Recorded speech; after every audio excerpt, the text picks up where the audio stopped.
ইয়ে পানীৰ মাজত কি ধৰণে নামি পাৰ হয় বা পানী গ্ৰহণ কৰে সেই মুহূৰ্তসমূহ আমি বন্দী কৰাৰ চেষ্টা কৰিছোঁ।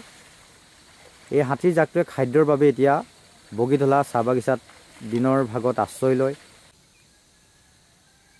নমস্কাৰ, শুভাকাংক্ষী ৰাইজক নমস্কাৰ জনাইছোঁ। আজি এটা ব্যতিক্ৰমী দৃশ্য, আচলতে আকৰ্ষণীয় দৃশ্য মই দেখুৱাৰ চেষ্টা কৰিছোঁ।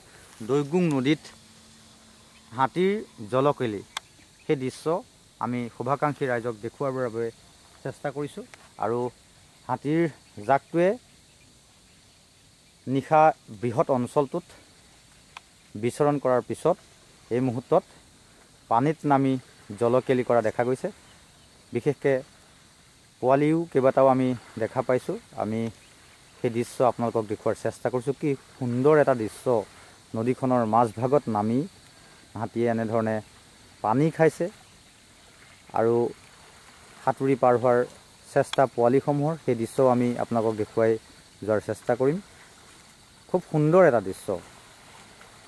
জনাঞ্চলত এতিয়া খাদ্য বিচাৰি এনেধৰণে এই হাতীৰ জাকটোৱে পিট পিটাই ফুৰিছে, বিচৰণ কৰিছে।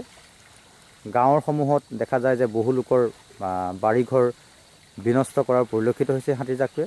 তাৰ মাজতেই নদীৰ মাজত এটা আকৰ্ষণীয় দৃশ্য আমি আবদ্ধ কৰাৰ চেষ্টা কৰিছোঁ।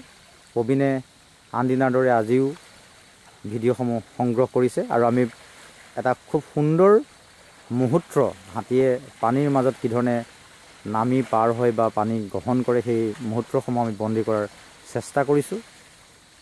এই হাতীৰ জাকটোৱে খাদ্যৰ বাবে এতিয়া বগীধলা চাহ বাগিচাত দিনৰ ভাগত আশ্ৰয় লয়। নিশা হ'লে গাঁওসমূহৰ, ইয়াৰ সমীপৰ গাঁওসমূহলৈ প্ৰৱেশ কৰে, খাদ্য বিচাৰি হাবাথুৰি খাই ফুৰে, ঢাপলি মেলে, বহু লোকৰ বাসগৃহ বা বাৰীঘৰ বিনষ্ট কৰে। তাৰ মাজতেই আজি এটা খুব সুন্দৰ দৃশ্য বন্দী কৰাৰ বাবে চেষ্টা কৰিছোঁ। নদীত কি ধৰণে নামি জলকেলি কৰে, পানী খায়, আমি সেয়া বন্দী কৰাৰ চেষ্টা কৰিছোঁ। এই মুহূৰ্তত পানী খোৱাৰ সেই দৃশ্য আমি আপোনালোকক দেখুৱাৰ চেষ্টা কৰিছোঁ।